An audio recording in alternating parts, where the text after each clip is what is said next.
Headlines brought to you by Chitale बंधू.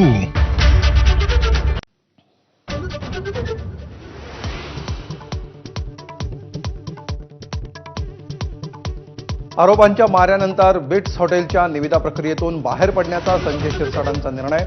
आरोप करणाऱ्यांनी नव्यानं निघणाऱ्या निविदेमध्ये भाग घ्यावा, शिरसाटांचं अंबादास दानवेंना आव्हान.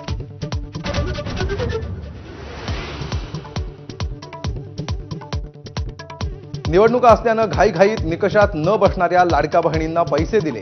अजित पवारांनी केली चूक मान्य, पण वर आता कारवाई करून काय फायदा, अजितदादांचं वक्तव्य.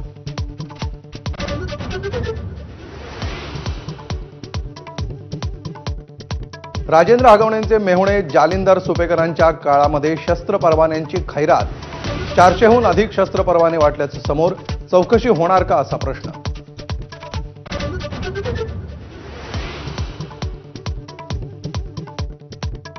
वैष्णवीच्या आत्महत्येप्रकरणी गजाआड असलेल्या लता आणि शशांक हगवणेंची म्हाळुंगे पोलीस घेणार कस्टडी. जेसीबी विक्रीच्या नावाखाली 11 लाखांचा गंडा घातल्याचं समोर.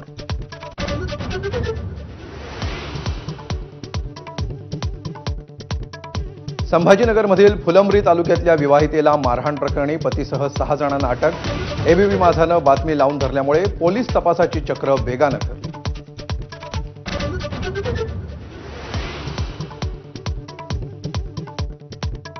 महाराष्ट्र एटीएसचे मुंबई ठाण्यातील 15 ठिकाणी छापे.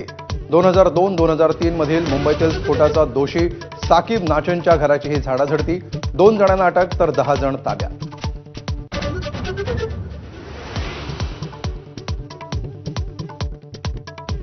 नाशिकमध्ये 2 राजकीय नेत्यांकडील लग्नाची चर्चा. ठाकरेंच्या शिवसेनेच्या नेत्याच्या घरच्या लग्न सोहळ्याला शिंदेंची हजेरी.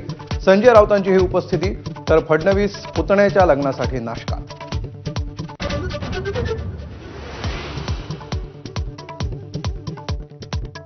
विद्यार्थ्यांना पहिलीपासून मिळणार स्थानिक सैनिकी शिक्षण. शालेय शिक्षण मंत्री दादा हुसेनची मोठी घोषणा. माजी सैनिक, क्रीडा शिक्षक, एनसीसीचे शिक्षक शिक्षण देणार.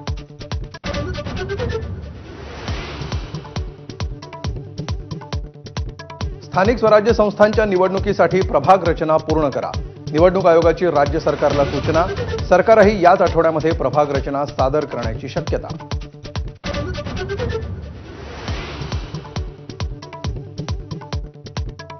ईशान्य भारतातील पुरात मृतांचा आकडा 34 वर. सिक्कीम आणि मेघालयात अडकलेल्या 1,500 पर्यटकांची सुटका करण्याचं काम सुरू.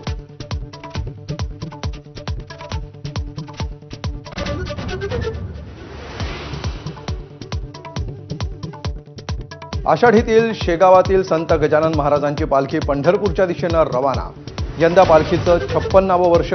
गणगणगणात बोतेच्या गजरामध्ये संत नगरी दुमदुमली.